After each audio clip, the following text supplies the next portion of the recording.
Yo, today I want to talk about building sustainable systems.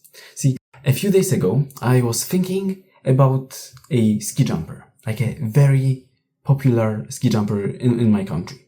Ski jumping, if you didn't know what that was, it is like men put on skis and they jump the longest distance as possible. So they naturally have to be very light. They naturally have to weigh pretty much nothing. So these people starve themselves to compete at the highest level. They weigh like 60 kilos each. They have to eat pretty much nothing to be as light as possible to just jump as far as they can. This is what ski jumping is. And there was a famous ski jumper. Like, he used to be very slim. And I saw him in a TV advertisement. And he was chubby. He had a little belly. He didn't look like he was a sports athlete for his whole life. Like world class, in addition to that. He didn't look like somebody who did any sports. He was a little bit fat, you could say. And he wasn't that old. I think he was 50. At 50 years old, there are still plenty of people with six-packs. You could still have an amazing body at 50. So he let go of himself. And this made me thinking, he didn't build any sustainable systems for long term. And yeah, in the short term, he was slim, but in the long term, he wasn't. He didn't build the systems that allowed him to stay lean, all the time, without any effort. So on one hand, he didn't build any sustainable systems, but on the other hand, he locked in for some time. He didn't eat. He unsustainably just grinded, caring about this and nothing else. Achieved success.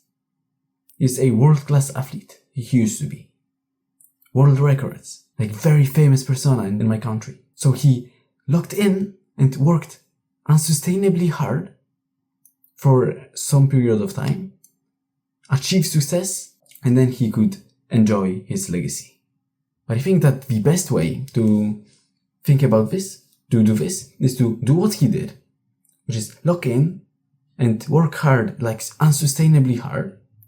And then when I start relapsing, when I already achieved the success, I will just work less.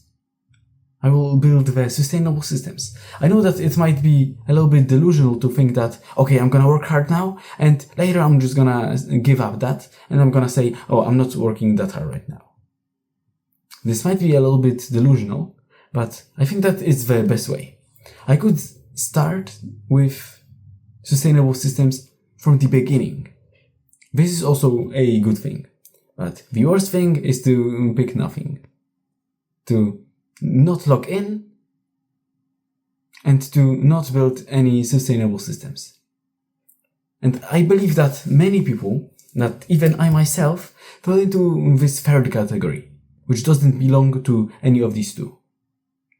This wasn't in the path of unsustainability for a short period of time and getting success. This wasn't in the path of building sustainable systems. There is this third path in which you don't lock in which you don't build sustainable systems. So you're just doing the work.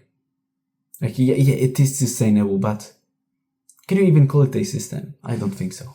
And I just can't be in this third box, in which I don't lock it, in which I don't lock in, and in which I don't build sustainable systems. Because if I'm hovering over that third one, it's like, what the fuck?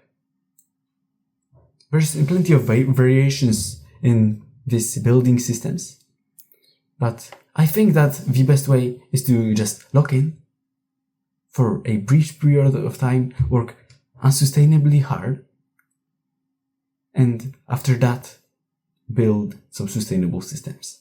I think it's the best way. If you think otherwise, or just give me your thoughts in the comments, because I'm really curious of what you might think. That's it for this video. Thanks for watching. Like the video if you found it helpful, and have a good day, dude.